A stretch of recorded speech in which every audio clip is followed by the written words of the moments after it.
सदानन्दाम्भोधिः स्मितरुचिरपूर्णेन्दुवदन प्रभोलाम्भोजन्म छदसदृशशोभाक्षियुगलः कृपापारावार श्रितसकलजीवातिसुखदो महान् श्रेयो मूर्तिर्जयति सहि नारायणमुनि वर्णिवेशरमणीयदर्शनं मन्दहासरुचिराननाम्बुजं पूजितं सुरनरोत्तमेर्मुदा धर्मनन्दनमहं विचिन्तये।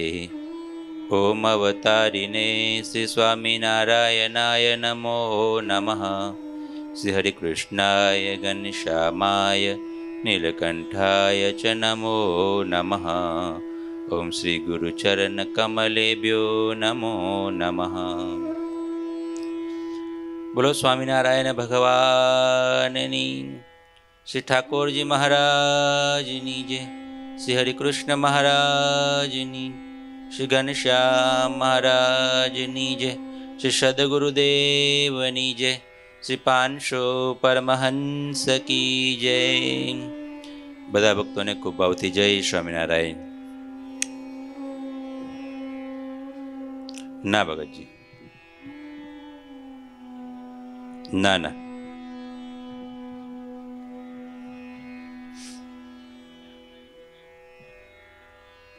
હા હા,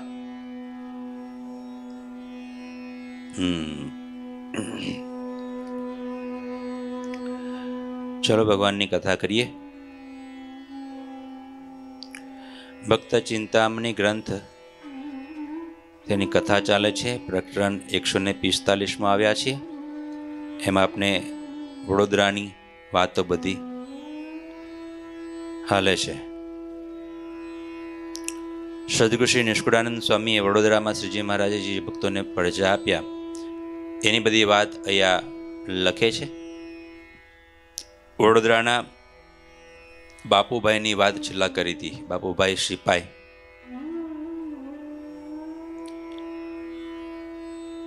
હા, છેલ્લી કથામાં બહુ સરસ વાત આવી હતી કે એમના દીકરાને મહારાજ લેવા આવ્યા। હા, રામ સેવકને તો એમને જરાય દુઃખ ન થયું અને એમને શ્રીજી મહારાજને કીધું કે કંઈ નહીં મહારાજ, તમે આવ્યા છો તો લઈ જાઓ, બહુ સારું કહેવાય। પછી તો સંતોએ પ્રાર્થના કરી કે મહારાજ મુક્તાનંદ સ્વામી, નિત્યાનંદ સ્વામી, બ્રહ્માનંદ સ્વામી જોડે હતા તો એમને પ્રાર્થના કરી મહારાજ રહેવા દો ને, એક દીકરો છે। તો મહારાજની વિનંતી સાંભળી, સંતોની વિનંતી સાંભળી મહારાજે એ રામ સેવકને રાખ્યો। તો એ તેમને હર્ષ શોક જેવું કંઈ હતું નહીં અને આ મૃત શરીર, મૃત દીકરાને જીવાડ્યો એ મોટામાં મોટો પરચો ત્યાં બાપુભાઈને। અને આ વસ્તુ સત્સંગી કુસંગી બધાએ જોઈ। એ વાત છેલ્લા સ્વામીએ કરી હતી। હવે આગળ કથા કહે છે સ્વામી।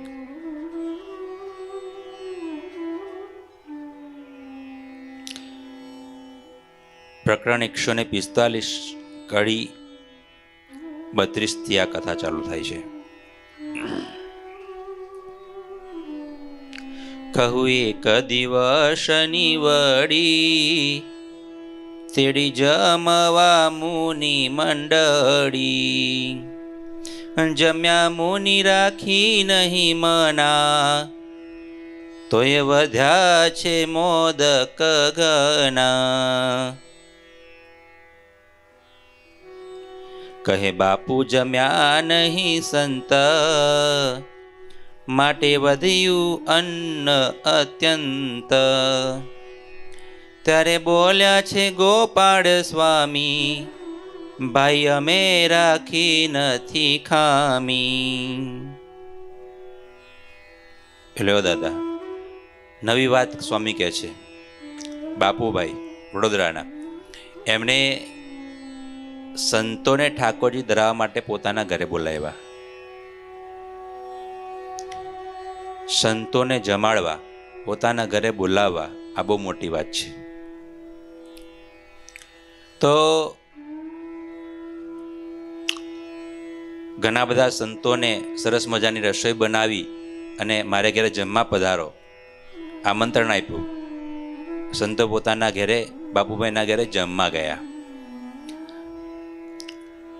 એ ઘર સાચું ઘર છે જે ઘરમાં કથા કીર્તન થાય છે, જે ઘરમાં સંતો મહેમાન રૂપે આવે છે. એ ઘર સાચું ઘર છે. જા ઘેરે હરી કથા નહીં, જા ઘેર હરી કથા કીર્તન નહીં, સંત નહીં મહેમાન, તા ઘેરે જમરા ડેરા દેવે ઓર સાંજ પડે સ્મશાન. જે ઘરમાં ભગવાનની કથા વાર્તા નથી થતી, જે ઘરમાં સંતો મહેમાન રૂપે નથી આવતા, એ ઘરને આપણા શાસ્ત્રોમાં સ્મશાન જેવું કીધું છે. એટલે આપણા સગા સંબંધીઓ બધા આપણા ઘરે આવતા હોય એ તો વ્યવહાર છે ને સ્વાભાવિક છે, પણ વર્ષમાં 2 વાર પોતાના ઘરે સંતોની પધરામણી કરાવી, ઠાકોરજી મહારાજની પધરામણી કરાવી, એક પણ ગ્રહસ્થની ભક્તિ છે, ગ્રહસ્થનું કર્તવ્ય છે, સત્સંગીનું કર્તવ્ય છે અને શ્રીજી મહારાજની આજ્ઞા પણ છે.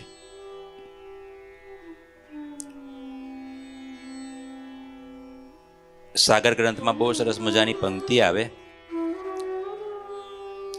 જે સંતોને જમાડે છે તેને શું પુણ્ય થાય છે. કરી પ્રીત કો ભોજન કરાવે, તા કર સંસ્કૃતિ રહન ન પાવે, ભોજત સાધુ કરી વિવેકા, લહત પરમ પદ સોહમ દેખા, લહત પરમ પદ સોહમ દેખા. મુક્તાનંદ સ્વામી કહે છે, આધારાનંદ સ્વામી કહે છે કે કરી પ્રીત કો ભોજન કરાવે, ભગવાનને, ભગવાનના સાધુને કોઈ પ્રેમથી ભોજન કરાવે, તા કર સંસ્કૃતિ રહન ન પાવે, તેનો જન્મ મરણનો રોગ, જન્મ મરણની પીડા એ બધું ઓટોમેટિક સંતને જમાડે ને એ પુણ્ય કહીને જતું રહે. કોઈ ભગવાનના સાધુને પ્રેમથી પૂજા કરે, વસ્ત્ર ઉડાડે, પૂજત સાધુ કરી વિવેકા, લહત પરમ પદ સોમ દેખા. દાદા મુક્તાનંદ સ્વામી કહે છે, આધારાનંદ સ્વામી કહે છે કે કોઈ સાધુને પ્રેમથી પૂજા કરે, જમાડે ને તો કે અક્ષરધામમાં જાય છે, અમે જોયેલું છે. બહુ મોટી વાત છે આ. ભગવાનના સાધુનો મહિમા રાખવો, સંતોને પોતાના ઘરે જમવા બોલાવવા, એ મોટી વાત છે. સંત આવ્યા એટલે સમજી લો આપણા ઘરે ભગવાન આવ્યા. સંતના મુખમાં રહીને ભગવાન જમ્યા. અને સંતની સેવા, જમાડવાની સેવા હોય તોય ભલે, સંતોના ધોત્યા ધોવાના હોય તોય ભલે, સંતોને બીમાર હોય, કોઈ માદા પડ્યા હોય તો સેવા. શ્રીજી મહારાજ તો કે કોઈ માદા સાધુની સેવા કરે તો સાક્ષાત અમારી સેવા કરે છે. અમારી સેવા છોડીને જે ભગવાનને માદા સાધુની સેવા કરે છે તેના પર અમે વધારે રાજી થઈએ. શ્રીજી મહારાજ આવું કહે છે, માદા સાધુની સેવા. એને કેન પ્રકારે જે કંઈ બની આવે તે સાધુની સેવા આપણાથી થઈ જાય તે ભગવાનની સેવા છે. યુધિષ્ઠિર રાજાએ મોટો રાજસુ યજ્ઞ કર્યો હતો, બરાબર? તો ત્યારે શ્રી કૃષ્ણ ભગવાને જે આવતા ઋષિમુનિઓ એના પગ ધોવા અને પતરાડા ઉઠાવવાની સેવા, સંતોના પતરાડા ઉઠાવવાની સેવા લીધી હતી. સંતની સેવા કરે નાનો નથી થતો, તો મોટો થાય છે. પોતાના ઘરે જમાડે એ મોટો થાય છે. ભગવાનને સાધુને માટે વાપરે અને ડબલ 4 ગણું 1000 ગણું કરીને ભગવાન આપે છે. હા, સારા સારા હરિભક્તો, જે સમજુ હરિભક્તો છે, જેને સત્સંગનું જ્ઞાન છે, બધા જ હરિભક્તો સાધુને પોતાના ઘરે વારા ઘડીએ સારા પ્રસંગ હોય બોલાવે, પધરામણી કરાવડાવે. કંઈક લગ્નનો પ્રસંગ હોય, કંઈક નવું ઘર બનાવ્યું હોય, કંઈક નાનો મોટો બીજો પ્રસંગ હોય, એકાદશી જેવો દિવસ હોય. અરે ઘણા હરિભક્તો તો આવે ને દાદા, તો આપણે 2-4 મહિના પહેલાં જ ઠાકોરજી મહારાજને સંતો પધરામણી કરવા ગયા હોય, તો પાછી એકાદશી આવે ને તો કે સંતો કાલે મારે ઘેર આવજો કે પણ ભગત હમણાં 2 દિવસ પહેલાં તો આવ્યા હતા ને, તો સ્વામી પાછા આવો ને કે કંઈ વાંધો નહીં કે. બોલો કેટલો મહિમા, બહુ મહિમા કહેવાય. એટલે એવા જે મહિમા છે ભગવાનનો, ભગવાનના સાધુનો, સંતોનો, ભક્તોનો પણ, તો એ વ્યક્તિ ખરેખર સત્સંગમાં છે ને ખાટી ગયા. જે મેળવવાનું છે મેળવી લીધું, એમને મુદ્દો હાથમાં આવી ગયો કલ્યાણનો. અત્યારે આપની વચ્ચે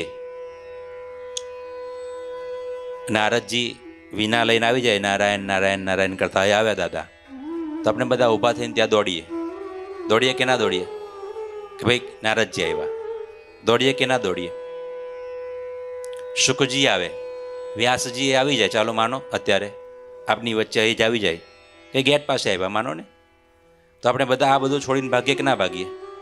કે ભાઈ વ્યાસજી આવ્યા, સુખજી આવ્યા, ચાલો ચાલો દર્શન કરી લઈએ, ચાલો ચાલો દર્શન કરી લઈએ. છે ને મહિમા છે ને આપને. તો એ જ વસ્તુ શ્રીજી મહારાજ ગઢડા મધ્ય પ્રકરણના 21મા વચનામૃતમાં કહે છે કે જેવું પરોક્ષ નારદ સનકાદિક સુખજીનો મહિમા છે, એવો ને એવો આ પ્રત્યક્ષ સાધુનો રાખવો. જેમ નારદજી આવીને ઊભા રહી જાય, સુખજી સનકાદિક આવીને ઊભા રહી જાય અને આપણે દોડીએ, તો એ રીતના ભગવાનના સાધુને આપણે જોઈએ ત્યારે આપણને એવી ઈચ્છા, આપણને એવું થાય કે ભાઈ ચાલો ચાલો દોડીએ, જય સ્વામિનારાયણ કે દે વહેલા વહેલા જઈને, વહેલા વહેલા સ્વામીને મળી લઈએ, કેમ છો ખબર અંતર પૂછીએ. આ મહિમા છે. કોઈ સાધુ બીમાર પડ્યા તો લાવો ખબર કાઢવા જઈએ, ભાઈ કેમ દેખાતા નથી, એ મહિમા છે. એટલે હા, પ્રગટના સાધુ પાછા ભગવાન સ્વામિનારાયણના સાધુ, એ કઈ જેવા તેવા નહીં, પાછા સ્વામિનારાયણના સાધુ, સ્ત્રી ધનના ત્યાગવાળા, વર્તમાનવાળા, ધર્મ નિયમવાળા. આવા સાધુ મળે ક્યાં? હમણાં 2-3 દિવસ પહેલા જ ગુરુજી અમારા સંતોને કથા કરતા હતા, એમાં કહેતા હતા ગુરુજી અમને સંતોને પ્રશ્ન પૂછતા હતા. એ તો ગુરુ સ્થાને છે એટલે સંતોને રોકે પણ ટકા, ટોકે પણ ખરા, ખીજાય પણ ખરા, પ્રેમથી 2 વાત બધું કરે તો માવતર કહેવાય. હા, તો અમને સંતોને પ્રશ્ન પૂછતા હતા કે સંતો, આ બધા સંતોને જોઈને એવું થાય કે ઓહો મને સંતોના દર્શન થઈ ગયા, એવું થાય કે? આવો પ્રશ્ન પૂછતા હતા. એ જ વસ્તુ આપણા જીવનમાં વિચારવાનું ને આપણે પોતાને, કે ભાઈ આપણને એવો મહિમા છે સાધુનો. શ્રીજી મહારાજને તો બહુ મહિમા હતો. શ્રીજી મહારાજ પણ સંતોની પ્રસાદી શ્રીજી મહારાજ જમેલા છે. સંતોના પગ બોડેલું પાણી અંગૂઠાવાળું શ્રીજી મહારાજ જાતે.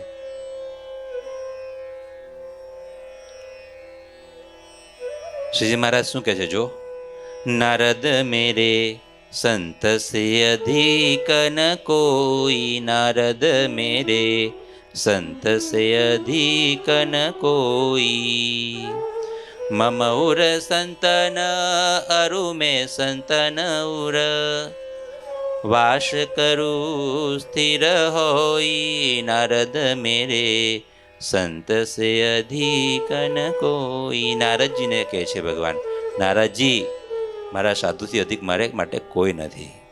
મમ ઉર સંતન, મારા હૃદયમાં સંતનું સ્થાન છે ને હું સંતના હૃદયમાં છું. જો મેરે સંત કો રતિ એક દુએ, તાકી જર ડારું ખોઈ, નારદ મેરે સંત સે અધિક ન કોઈ. મહારાજ કહે છે જો મારા સંતને કોઈ રતિ એક પણ દુઃખ આવે, દુઃખવે, તો એનું જડમૂળ નિકંદન કરી નાખ્યું, કાઢી નાખ્યું, એને છોડું નહીં. મહારાજ કહે છે, ભગવાન કહે છે, જીયા જીયા પાવ ધરે સંતન, કરુ છાયા કર દોઈ, નારદ મેરે સંત સે અધિક ન કોઈ. જ્યાં જ્યાં સાધુ જાય, તડકો હોય, ચાલતા હોય તો ભગવાન કે ઉપર 2 હાથ ધરું, છાયા કરી દઉં, તડકો ના લાગવા દઉં સંતને.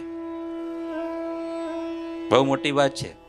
સંતનો જેને મહિમા છે, સંતનું જેના હૃદયમાં સ્થાન છે, સંતને જોઈને એમ થાય છે કે ઓ મને તો સાક્ષાત મહારાજનું દર્શન થયું. આ સંત દ્વારા મહારાજ મારી સાથે વાતો કરે છે, આ સંત દ્વારા ભગવાન મારી સાથે બોલે છે. આવું જેને થઈ જાય એનો તો જન્મ સફળ થઈ ગયો દાદા. કરવાનું કરી લીધું. અરે સંતો આમેથી નીકળતા હોય, એના પગ ઉઘાડા હોય તો આપણને ખબર જ હોય કે સંતોના ચંપલ એ પડ્યા છે, લાવો દોડીને. હા, મેં તમને વાત કરતો હતો ને હમણાં, આ જો આ હિંડોળાનું કામ ચાલે છે, બરાબર છે, તો આ બધા હિંડોળાનું ગોઠવવા માટે બધા પેલા સરભાનના ભક્તો આવે છે. ગૌરામ ભગત છે, દીક્ષેશ ભગત છે, મયુર ભગત છે, ધર્મેશ, એ બધા ભક્તો એ આવે છે, બરાબર છે. તો આખો દિવસ તો શિક્ષક છે બધા, પાછા કોઈ પ્રિન્સિપાલ છે, કોઈ શિક્ષક છે, મોટી જોબ, સારી જોબ, આખો દિવસ નોકરી ધંધા કરતા હોય. પછી સાંજે સ્કૂલમાંથી જેવા છૂટા પડે એટલા સીધા મંદિરે આવે, આખી રાત મહેનત કરે, આવે તોય પાછા કેવું મહારાજના દર્શન કરે ને પાછા એક એક સંતોને ગોતી કાઢે અને એને બધાની સામે રેનોટ કરવા લાગી જાય. પછી પાછા હિંડોળાની સેવા કરે આખી રાત, અને સવારમાં 6 વાગ્યા સુધી સેવા કરે, સવારમાં પાછા નોકરી ધંધે.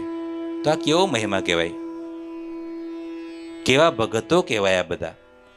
આની માટે આપણે શું શબ્દ વાપરીએ, કેટલો મહિમા, કેવું દિવ્ય બુદ્ધિ. હા, ઘટે ઘટે. અને એવા ભગત માટે પણ જો એકાદું શબ્દ કે એ આપણાથી કુરાજી થઈ જાય તો ભગવાન આપણને છોડે નહીં. ભગવાન કે મારા હાચા ભગતને તમે દુઃખ લગાડ્યું, બધું સમર્પી દેવાનું, તન મન ધન. અને પાછા કે એમના ચાંદ્રાયણ કરવાના છે સ્વામી, આ ચાતુર્માસ આવે 4 મહિના ધારણા પાળના કરવાના છે. કેવા ભક્તો, કેવા મહિમાવાળા. તો એવા જે મહિમાવાળા જે છે એના જીવન ચડતા હોય, એના જીવનમાં મહારાજનો વાસ હોય, એના ઘર પરિવારમાં મહારાજનો વાસ હોય, સુખ શાંતિ હોય, આપણને દેખાય. અને જે લોકો તમે જો નિંદા ટીકા જ કર્યા કરે છે, હા, ઘણા તો હરિભક્તો એવા હોય કે સંતોને સુધારી દેવાનું તાન હોય કે ભાઈ સંતોને સુધારી જ દઈએ, કે આવે ઉપદેશ આપી જ દઈએ, આ નથી ખબર પડતી સંતોને, આ નથી ખબર. હા, ઘરમાં પાછું ઠેકાણું ના હોય, ઘરમાં કોઈ માનતું ના હોય પાછું એમનું, અને પાછા એ સંતોને સુધારવા માટે બોલો. ભાઈ ઊંધો પાટો પકડાઈ ગયો છે, સ્વીકારવું પડે ને તો જી ભૂલ હોય.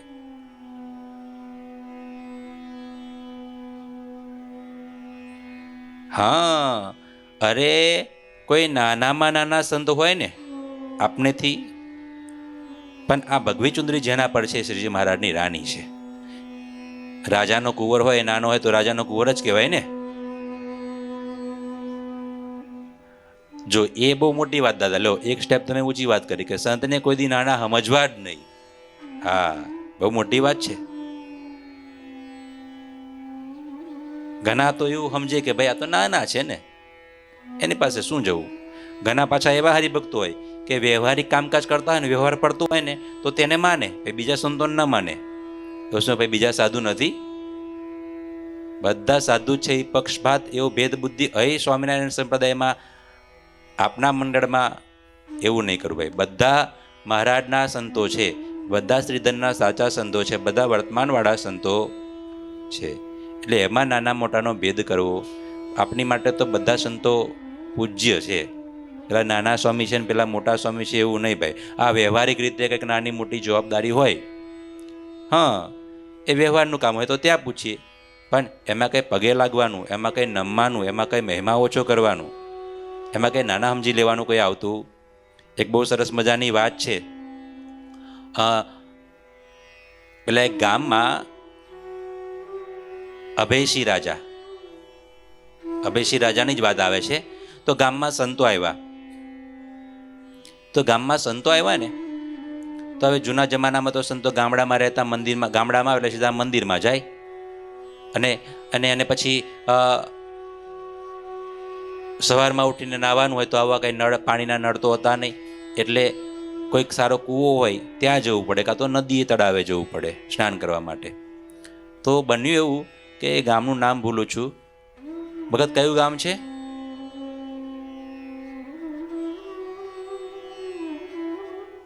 હે દાદા?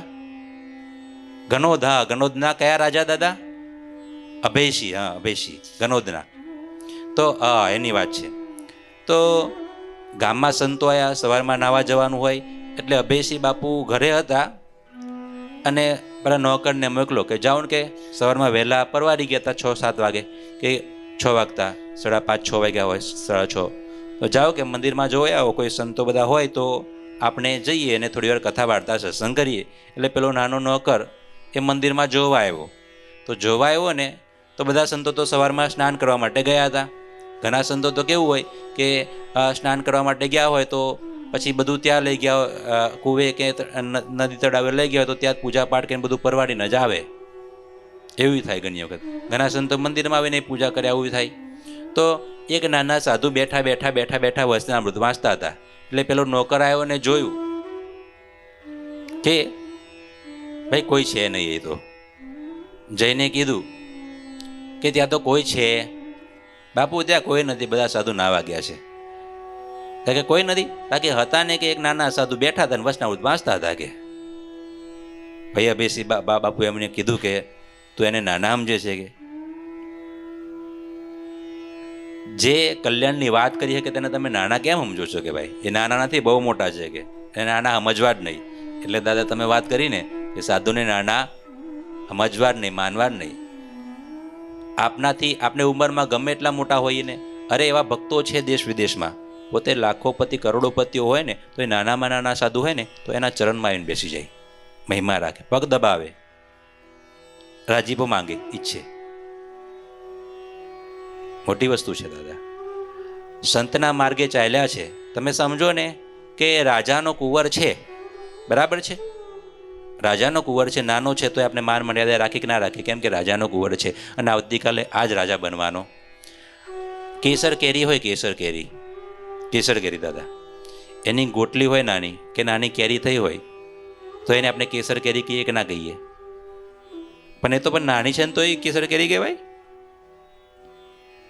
ભાઈ એ હમણાં હવે કેસર કેરી જ થવાની છે, પાકશે ને એટલે કેસર કેરી જ છે.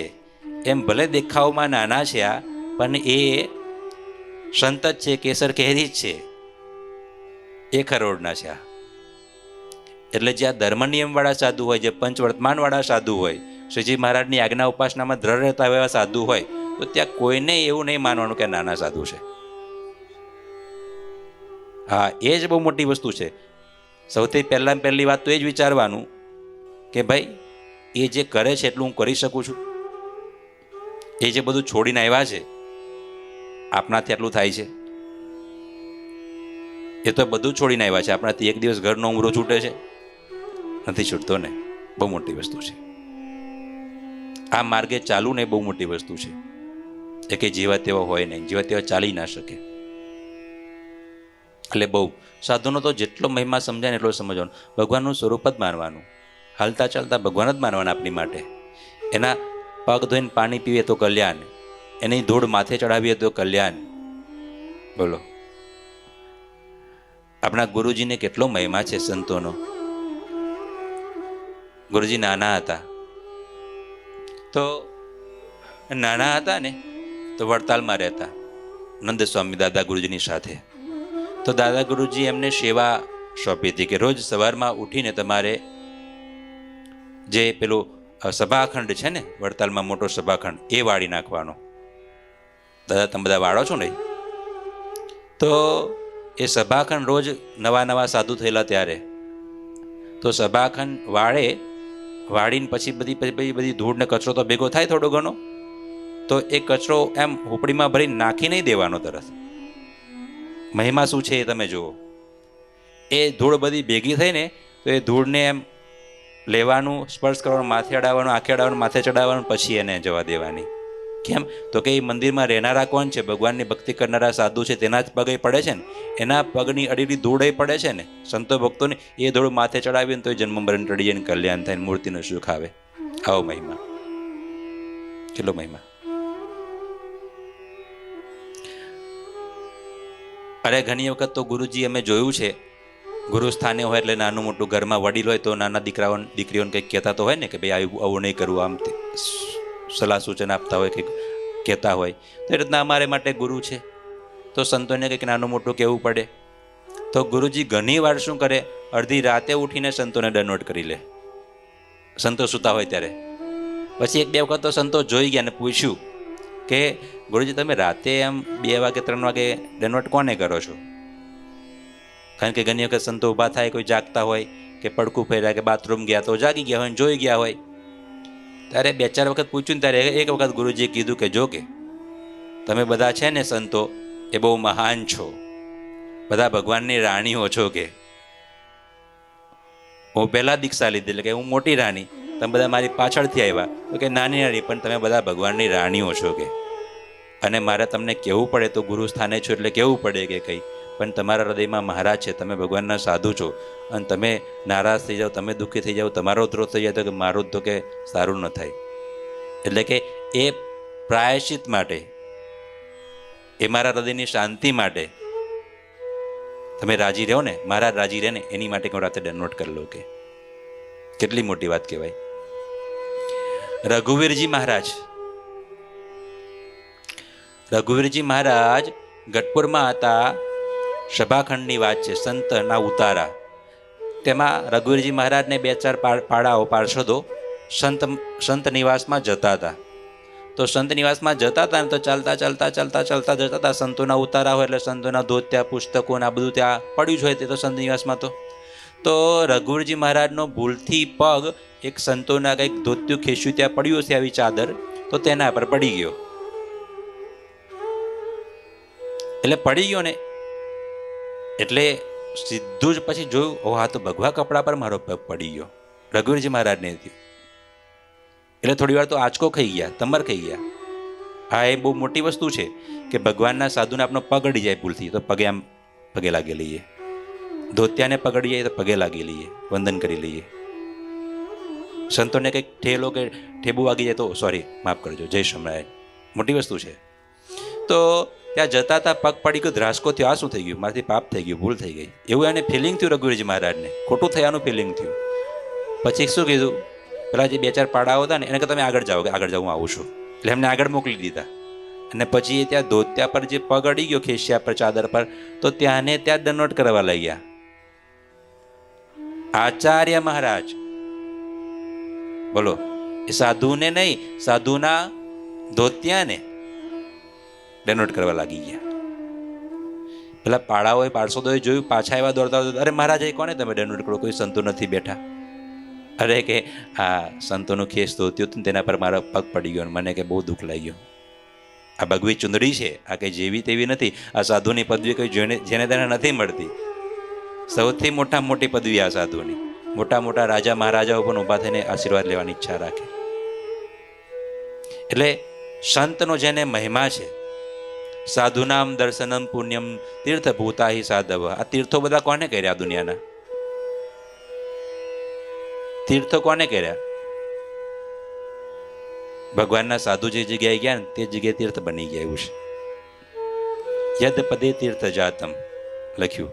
હા ભગત તેશામમાં. અરે ભક્તિ માતાએ પૂછ્યું ઘનશ્યામ મહારાજને કે મહારાજ મારો તો સ્ત્રીનો દેહ, આ બધી બહુ લાંબી વાત મને સમજાય નહીં, મારું કલ્યાણ થયું, કંઈક વાત કરો, ટૂંકમાં વાત કરો. ઘનશ્યામ મહારાજને પૂછ્યું. જ્યારે ભક્તિ માતા બીમાર હતા, અંતકાળ હતો અને ધામમાં જવાની તૈયારી હતા, ત્યારે હરિગીતાનો ઉપદેશ આપે છે શ્રીજી મહારાજ. ત્યારે શ્રીજી મહારાજ ઘનશ્યામ મહારાજ કહે છે કે માતા, જો કલ્યાણ લેવું હોય ને તો સરળમાં સરળ ઉપાય એ છે, દ્રષ્ટા પૃષ્ઠા નતાવા કૃત પરિચરણા ભોજિતાવા સદ્ય પુંસામ ગોગમ. કહે છે કે એવા સાચા સાધુઓનું કોઈ દર્શન કરી લે, સાદા સાધુને કોઈ જમાડી દે, સાચા સાચુનું કોઈ પૂજન કરી દે, કૃત પરિચરણા એની પરિચર્યા સેવા કરી લે, ભોજિતા જમાડી દે, પૂજિતા પૂજન કરી લે, સદ્ય પુંસામ ગોગમ એના પાપોના સમૂહોના સમૂહ, જન્મથી લાગેલા પાપો એ બધાએ નાશ પામે છે અને અક્ષરધામમાં જાય છે. સાધુનો સમાગમ, સંતોમાં હેત, સંતોનો મહિમા. આ સરળમાં સરળ ઉપાય આ છે કે સંતોના શરણે જતું રહેવું. એક કલ્યાણનો, મુક્તિનો સરળમાં સરળ ઉપાય. અને એ બતાવે એમ પાછું કરવું. હા, સંતો ઉપાય બતાવી દે પાછા, અને સંત ભાઈ ચાલવાનું પાછું કોને? પોતાને પાછું. એવું છે. એટલે સંતને જમાડે બહુ મોટું પુણ્ય છે. સંતનો મહિમા જ બહુ છે. આપણી આ ભારતની સંસ્કૃતિ એટલે ઋષિ મુનિઓની સંસ્કૃતિ છે. સાધુ માટે કોઈ હલકો શબ્દ બોલે ને તો તમે જુઓ, ઝુંબેશો ને મોટા મોટા આંદોલનો થવા લાગે છે. એટલે સંતનો મહિમા જેના હૃદયમાં છે એ તો ફાવી ગયો, ખાટી ગયો. શ્રીજી મહારાજ શું કહે છે કે પરમ કલ્યાણનું વચનામૃત છે, મધ્ય પ્રકરણનું છે. શ્રીજી મહારાજ કહે છે 4 વેદ પુરાણ ઇતિહાસ આ બધાનો એ જ સાર છે કે ભગવાનના સાધુ એ જ કલ્યાણકારી છે. ભગવાનના સાધુ એ કલ્યાણકારી. એટલે કોઈ સાધુ નાના નહીં સમજવા. અને આપણે તો શું કલ્યાણ લેવા માટે આવ્યા છે, આપનું ભાતું ભરવા માટે આવ્યા છે. મુદ્દો હાથ આવ્યો છે. મેં એમના કીધી દાદા વાત કરી, તમે મોડા આવ્યા થોડા. અહીંયા નારદજી આવી ગયા. હવે માનો ને, નારદજી આવી ગયા, સમજો ને તમે, ચોખ્ખું સમજો ને કે સુખજી આવ્યા કે વ્યાસજી આવી ગયા. માનો ગેટ પાસે ઊભા છે, ગેટ પાસે નથી ઊભા, ચાલો થોડા દૂર છે માની લો, તો આપણે દોડતા ભાગે કે નહીં? આ બધું છોડીને ભાગે કે નહીં? કે ચાલો ભાઈ વ્યાસજી આવ્યા, નારદજી આવ્યા. તો શ્રીજી મહારાજ એ જ વસ્તુ કહે છે કે પરોક્ષ એવા નારદ સંકાદિક આંખની સામે નથી, પણ એનો મહિમા આપણે કેમ છે? એવો ને એવો મહિમા જો પ્રત્યક્ષ આપની આંખ સામે છે એનો રાખીએ તો એને કલ્યાણનો મુદ્દો, કલ્યાણની વાત ચાવી હાથમાં આવી ગઈ. જે આપની સામે છે ત્યાં દોડીએ તો એ ના દોડાય. ઘણી વખત એવું થઈ જાય. ઘણી વખત આપનું મન તો એટલું બધું દૂષિત છે ને દાદા, મનને એટલું સમજાવી રાખવાનું કે ભાઈ હું મારું કલ્યાણ લેવા માટે આવ્યો છું, મારે મારા આત્માનું જોવાનું છે, મારે બીજા કોઈને જોવાના. ઘણી વખત શું થતું હોય છે દાદા કે આપણે છે ને બીજાને સુધારવા માટે, બીજાના સ્વભાવો સારા કરવા માટે, અથવા તો બીજું ત્રીજું સંસ્થાઓ સારી કરવા માટે કે વહીવટ સારો કરવા માટે આપણે ઘણી વખત સંતથી ઓવર થઈ જતા હોય છે. ઘણા એવા હરિભક્તો હોય છે, જોયા છે કે કંઈક વ્યવહારની વાત આવે ને તો સંતની સાથે એવા વાતે ચડે તો સંતને પણ મર્યાદાઓ બધી તોડી નાખે, બધું બોલી નાખે. તો એ ખરેખર વિવેક નથી, એ ખરેખર માર્ગ ચૂક્યો છે. વ્યવહાર તો વ્યવહારના માર્ગે છે. શ્રીજી મહારાજ એવું નહીં પૂછે કે તમે કેટલા મોટા મોટા બિલ્ડિંગો બાંધ્યા. શ્રીજી મહારાજ એવું પૂછે તમે કોઈ સાધુનો દ્રોહ કર્યો છે કે નથી કર્યો? તમે સંતનો મહિમા જાણ્યો છે કે નથી જાણ્યો? શ્રીજી મહારાજે પૂછશે, એવું નહીં પૂછે. અમે છીએ તો અમને એવું ના પૂછે શ્રીજી મહારાજ કે ભાઈ તમે સંત બન્યા, કેટલી સંસ્થાઓ કરી દીધી, કેટલા મંદિરો કર્યા, એવું અમને ના પૂછે શ્રીજી મહારાજ. અમને એવું પૂછે તમને જે ધર્મ નિયમ કીધા હતા એ પાડ્યા કે નહીં, એમાં કેટલું લોહીપુણ, કેટલું કર્યું, કેટલી ભક્તિ કરી ને કેટલી જગતની વાતો કરી, એવું અમને શ્રીજી મહારાજ પૂછે. આપણને પણ શ્રીજી મહારાજ જ્યારે લેખાજોખા કરવા બેસે ત્યારે એવું પૂછશે ભાઈ. અને સંતનો મહિમા તો એટલો છે, મારા તાર્યા ઉગરે પણ સંતના પેલું કંઈક છે ને, મારા બાંધેલા તો સંત છોડાવે પણ સંતના, એવું કંઈક બહુ સરસ કે કોઈ ભગવાનનો દ્રોહ કરે ને તો સંત પાસે જાય ને તો ઉગરી જાય, પણ સંતનો દ્રોહ કોઈ કરે ને પછી ભગવાન પાસે જાય, ના ભાઈ ના, ભગવાન કે હું માફ ન કરું. અને મહારાજે માફ નથી કર્યું. એ તો તમારે ત્યાં જ શરણ નમાવું, માથું નમાવવું પડે, ત્યાં દાસના દાસ થવું પડે.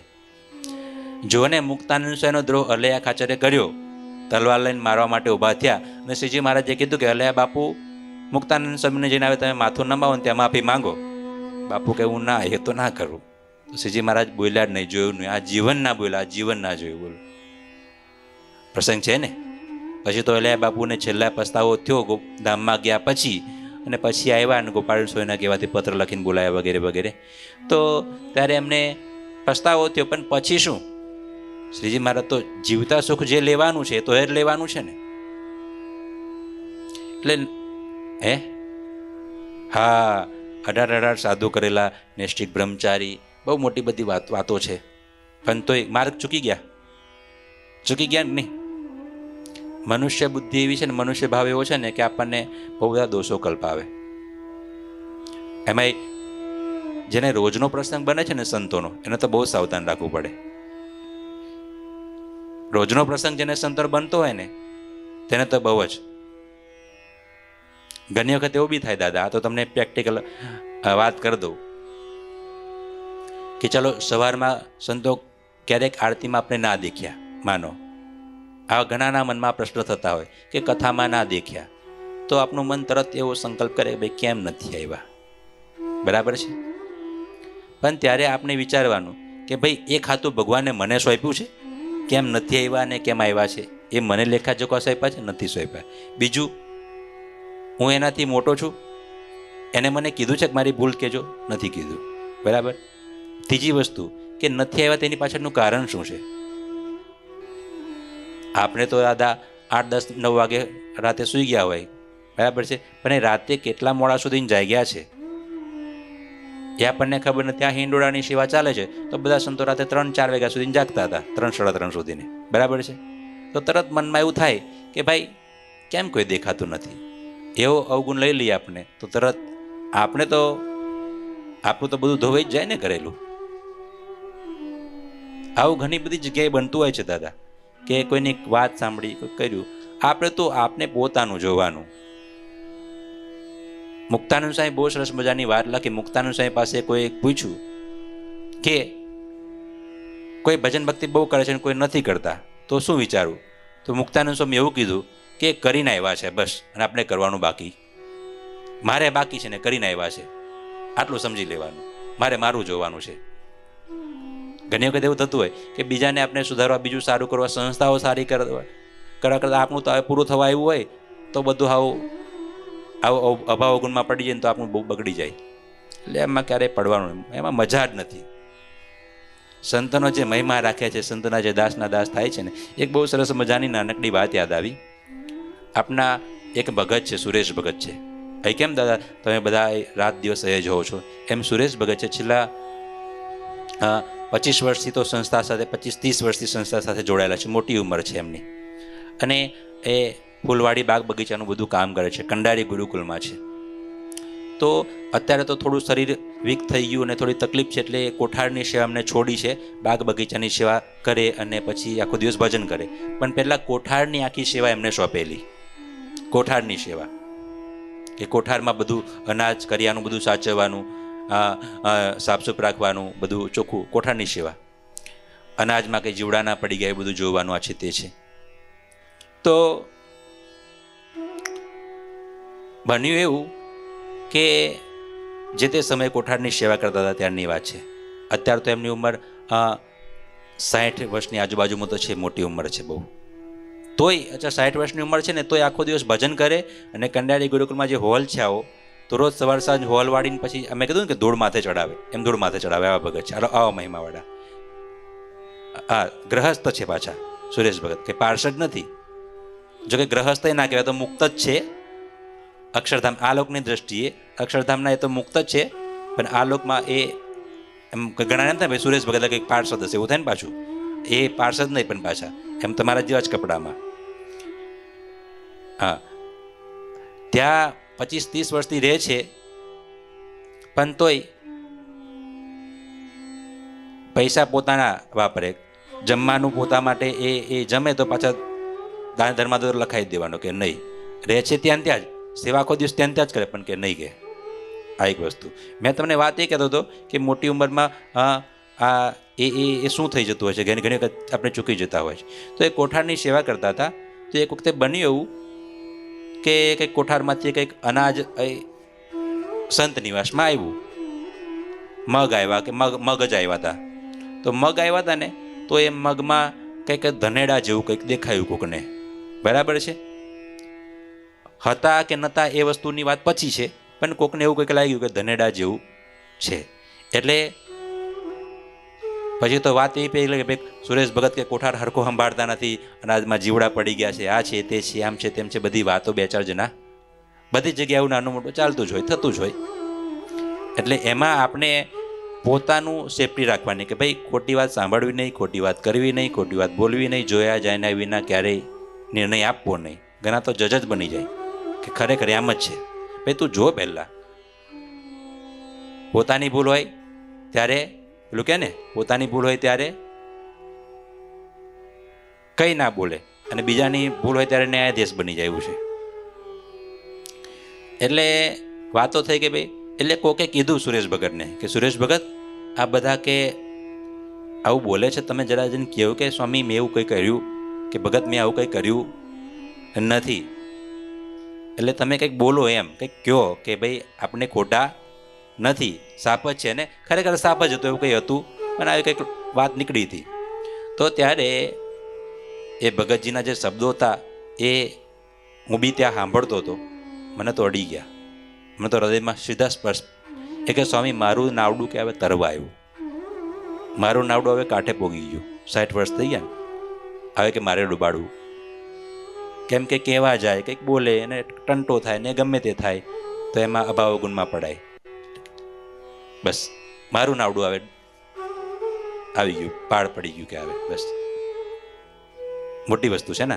એટલે હાથ જોડવા, નમાવું, માથું નમાવું, બસ એમાં આપનું કલ્યાણ છે. મૂળ વાત તો એ છે કે બાપુભાઈએ સંતોને પોતાના ઘરે જમવા માટે બોલાવ્યા. આટલી કથા એ આવી હતી. કથાનો સમય પૂરો થયો છે. બોલો સ્વામિનારાયણ ભગવાનની જય. શ્રીપતિમ શ્રીધરમ સર્વદેવેશ્વરમ ભક્તિધર્માત્મજમ વાસુદેવમ હરિ માધવમ કેશવમ કામદમ કારણમ સ્વામિનારાયણમ નીલકંઠમ ભજે. ઠાકોરજી મહારાજ.